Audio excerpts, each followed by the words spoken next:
Since this is fun fact number 13 for 2025, I thought I'd start with something to offset those who suffer from triskaidekaphobia, the fear of number 13, who are cringing just at the mention of this number.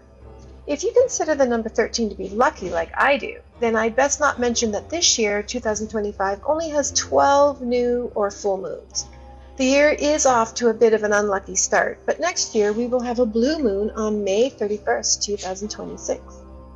As you know, there can sometimes be 13 full or new moons in one solar year. And in the indigenous traditions of the people of North America, the 13 moons on Turtle's back reveal the harmony of life between human beings and the natural world, with the changing names of Grandmother Moon, Nokomis, indicating the season, the agricultural practice, the weather, and even the migration. There is a wonderful free resource at goodminds.com consisting of a print out and build yourself the 13 moons on the turtle's back to honor any year that has 13. Note that the turtle has the 28-day lunar phase around the edge of her shell. Another lucky find was this photo. As all our club astrophotographers know, playing with exposure times can create artful blurs. This fabulous photo of the Milky Way behind Earth was a long exposure taken from the ISS by Don Pitet. And the James Webb Space Telescope has captured auroras on Neptune. Neptune, as seen by NASA's Hubble Space Telescope in visible light, is on the left, and a composite view of the view from Hubble with a near-infrared image taken by NASA's James Webb Space Telescope is on the right, showing the auroras more clearly than ever before.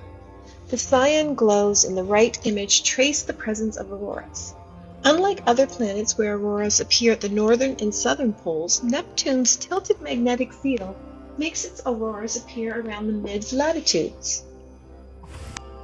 On my daughter's birthday this past March 31st, a SpaceX crew of 4 private astronauts launched in a Falcon 9 Crew Dragon spacecraft called Resilience. This was the first crewed flight to pass over the poles.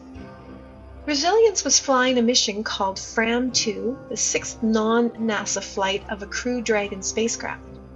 It was the first crewed mission to go into a polar orbit with an inclination of 90 degrees, allowing it to fly directly over the North and South poles from low Earth orbit.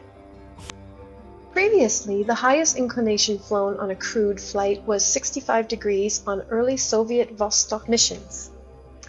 The mission commander of Fram2 is Chun Wang, a cryptocurrency billionaire born in China, but who now claims citizenship in Malta. During a pre-flight discussion held on social media March 28, Wang said he was driven to pursue the mission by his lifelong curiosity, including about the polar regions. Quote, "As a kid, I used to stare at the blank white space at the bottom of world maps, wondering what was out there," he recalled. This is a still taken from the video Wang took as the spacecraft passed over Antarctica. Being the first crewed mission to fly over the poles, the Fram2 mission conducted 22 experiments from 8 different countries. The diverse set of experiments range from observations of polar aurora to tests of crew health to studying how mushrooms grow in microgravity. The crew splashed down safely on April 4th. The 2 female astronauts, Jannicke Mikkelsen, a Norwegian cinematographer, and Rabia Rogji, a robotics researcher and also the first German woman to go into space, used urine testing strips to measure their hormone levels in an attempt to gather novel health data about how women are affected by spaceflight. They each wore a wellness tracking Oura ring, which collected data about how well they slept in the confines of the capsule with no gravity. The first X-ray ever captured of the human hand is shown on the left, and it is compared with the first X-ray created in space during the Fram2 mission in this screenshot from a video showing the Oura ring. From SpaceX, I should mention the 4th crew member as well, so that he isn't just some other guy that went along. Eric Phillips, a professional polar explorer from Australia, was the mission specialist and medical officer. The crew also had their brains mapped and imaged while in spaceflight. It will be interesting to read the results of all the various experiments they managed to carry out during their 4-day mission.